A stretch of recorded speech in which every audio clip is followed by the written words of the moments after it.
Renegades, you blew up my baby channel. So, I got a couple of suggestions for where to go next, and I also noticed I'm just in time for some new releases. If I looked at it right, there is a song coming out tomorrow, so I will definitely be back for a reaction on that. Right now, I'm thinking I'm probably going to just do a back and forth kind of thing. If there's a series of new songs coming out, I'll be doing reactions to old stuff and then also newer stuff. I think that'd be kind of interesting to do it that way. Yeah, so I thought I'd go ahead and do the Tale of Jenny and Screech. A lot of you suggested this would be a good one to look at next. So yeah, and I did turn off the CC. I know that it was really distracting because there's just a lot going on during the song. So I have the lyrics here. I'm probably gonna pause and stop after the reaction to review the lyrics and then maybe have a few words to say. So let's hit play.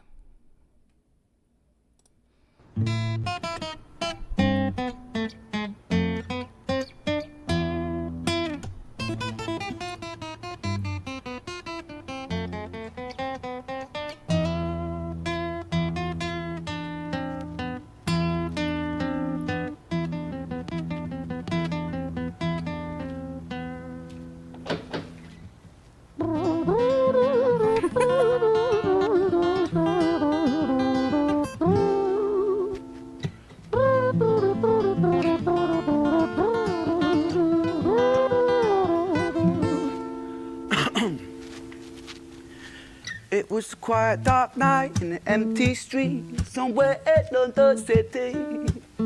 Jenny walked alone, she was dragging her feet. She was heading back home to sleep. Well, she knew this town, she knew this floor, because she walked it about 1,000 times before she wanted to escape. Can you blame? Well, on the very same night, in a different place, there walked this hooded young youth by the name of James. He was 14 years old and out of his brain, he'd been smoking ganja with the boys. James, he grew up to be a kid of the street. His mates called him Screech, he was quick on his feet. He was a liar, a thief, at 14 years old, the devil had set his sights on his soul. How is he keeping the tempo so well? Holy shit. As Jenny walked home all alone, she felt scared. Usually she was alright, but it was like there was something in the air. A divine intervention telling her to beware, maybe intuition bugging her and making her so scared. Sirens sounded in the distance to the beat of Jenny's feet. A symphony of the night that echoes crime on London streets. Jenny turns a corner, their eyes they meet. Up or go Jenny, a boy named Screech. Give me all your money, bitch, give it to me. If you cooperate, then you'll soon be free. I want your purse, your phone, don't fucking look at me. I mean it, bitch, are you listening to me? Jenny freezes statue like a lady shakes stalactite. Feel like liquid nitrogen in the dark night. She tried to find strength to move, but stayed as still as a statue in high-heeled shoes. What the hell you playing at? You playing games with me? I swear to fucking God, I'll slice the rosy off your cheeks. You think I don't mean it, girl? You don't know me. The last thing you see will be a boy code. Screech reached with the sheath of the blade, with the teeth that could bite through steel and slice concrete, and he swung possessed with the devil in his chest, and the statue she was turned to butter in her breath. It was a quiet, dark night in an empty street somewhere in London City. Jenny lay still on the cold concrete. She's found somewhere to sleep. Well, she knew this town, she knew this floor, 'cause she'd walked it about 1,000 times before. I guess that she escaped. It's such a shame.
life of poor Jenny, clocked out like Big Ben. Dear Screech, dear boy, where did he go? He melted into the black night just like snow.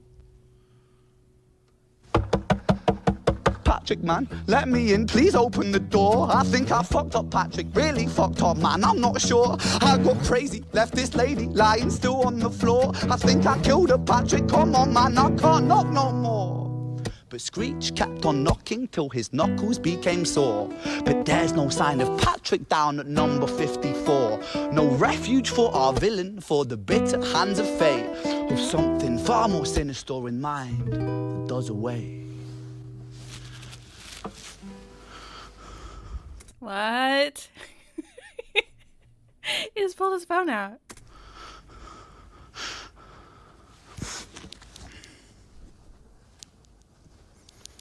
Hey, babe, you in? Nah, nothing really, I'm just a bit tired, listen. Can I swing around yours for a few moments? I just really miss you, babe.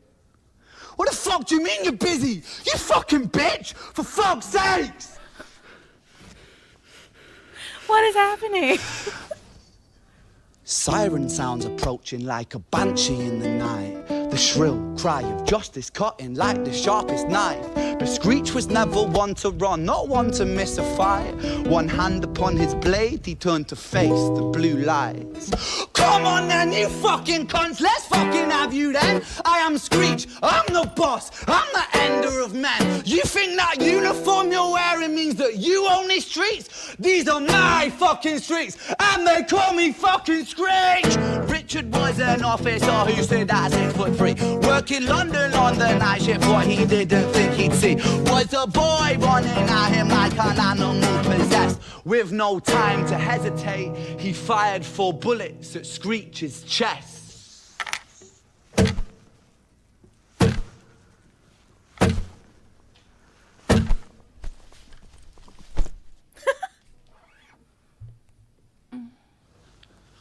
Our story, it ends right at the start.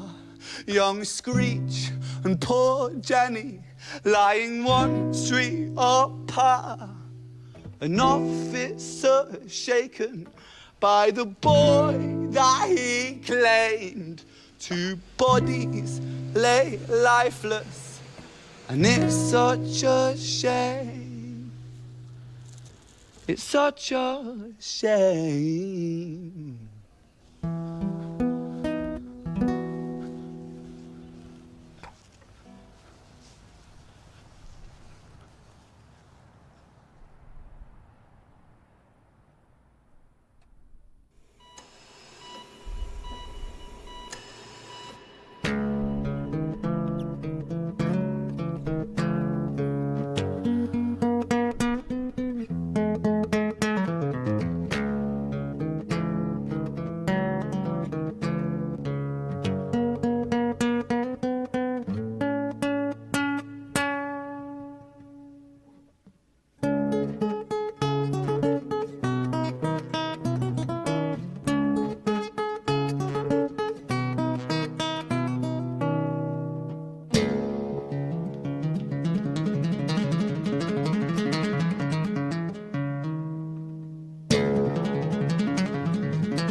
London city, far from pretty, 2 005. A lady down in Paddington is fighting just to stay alive. Rhythmic beats and bloodstains, she's our lady weep. She's tired and frail. To set the scene, we must rewind the hands of time for Violet's tale.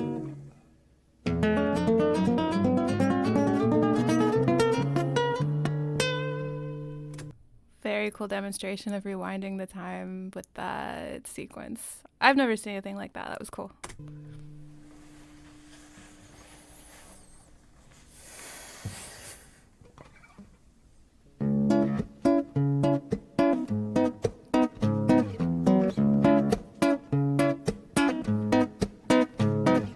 Violet was a silent girl, grew up with violent starts. Her mother was a drinker and her father was a bastard. Every night he took her tie but never left the room. I'll spare you of the things he did, I'm sure her mother knew. Violet was a silent girl, she moved out at 16. A semi-detached council flat, paid for by a welfare scheme. Packing shelves at Tesco, stacking jars like pickled bricks. She met a boy named Stevie and he was a little prick. Violet was a silent girl and Violet she fell fast.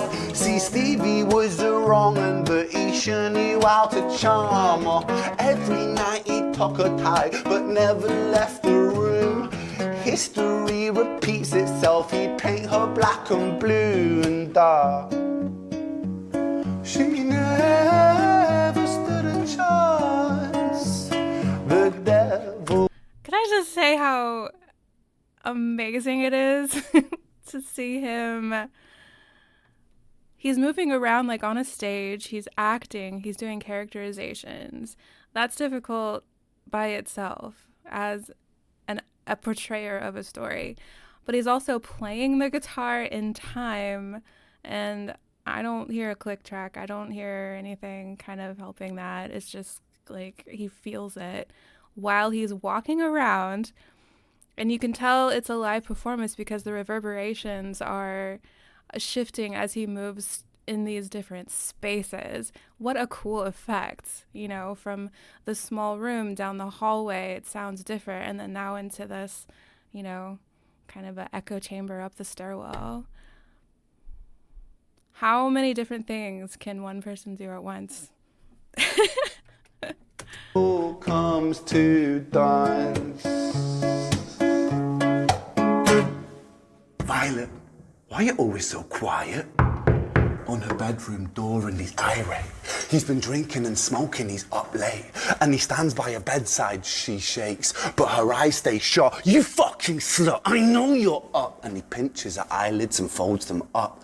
Violet, why are you lying to me, Violet? She stays silent, things turn violent. That's the sound of his fists when they fall like a crashing pilot. Hit like hailstones, one to the collarbone, full force, full blown, blood splat, bone crack, knick-knack, paddywhack, one to the jaw and the tooth spat, detached fist connects and disconnects a bone. A quick deflect to misdirect the blow, but nonetheless his punches met her throat. Such a mess he's left her bruised and broke. Violet, why you always so silent, Violet? Why you such a little liar, Violet? Do you think I want to do this, Violet? In character, she stays silent.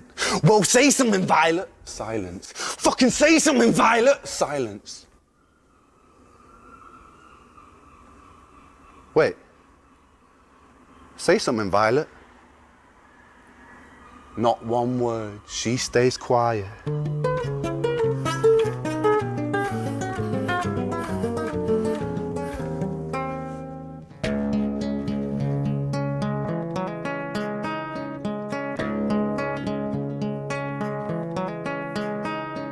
London City, far from pretty, 2005. A lady down in Paddington is fighting just to stay alive. The doctor, in a state of shock, saw something here so very wrong. See, Violet, she was pregnant.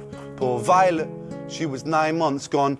Turning to the doctor, Violet broke her silence and she cried, if I'm to die right here tonight, please let my baby stay alive. The doctor soon regained composure, called the surgeon to come in. As Violet's world turned to black, the curtains closed, the lights went dim. In London City, far from pretty, 2005, a lady down in Paddington just lost the fight to stay alive.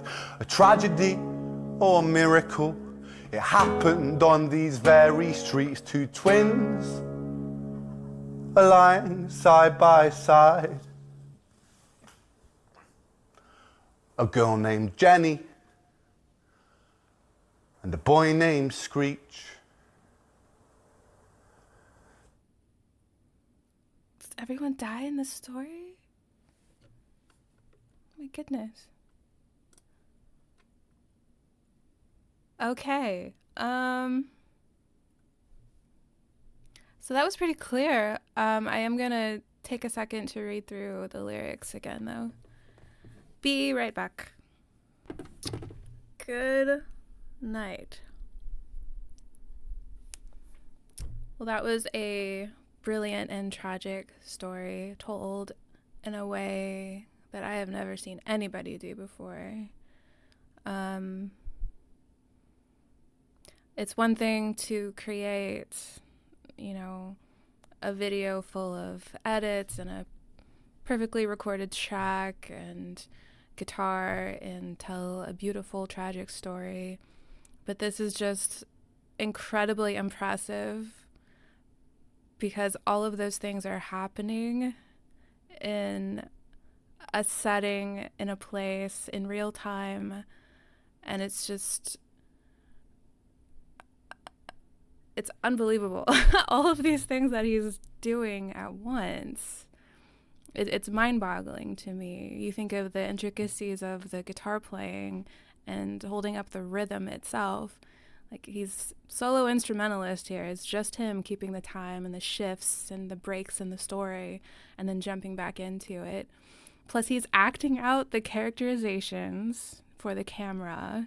He's moving through space. And I mean, not just like, sidestep, dancing to the music. He is traveling through different spaces, very different spaces. And I didn't see a single time where that like tripped him up or like he lost a beat or something in there. Like, it was so smooth. And props to the cameraman too, because it's clearly that wasn't even an element of distraction for him, because he was consistently connected with the camera through the entire performance.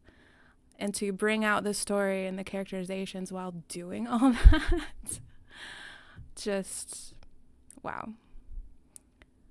Completely floored. And I'm super excited to have discovered Ren.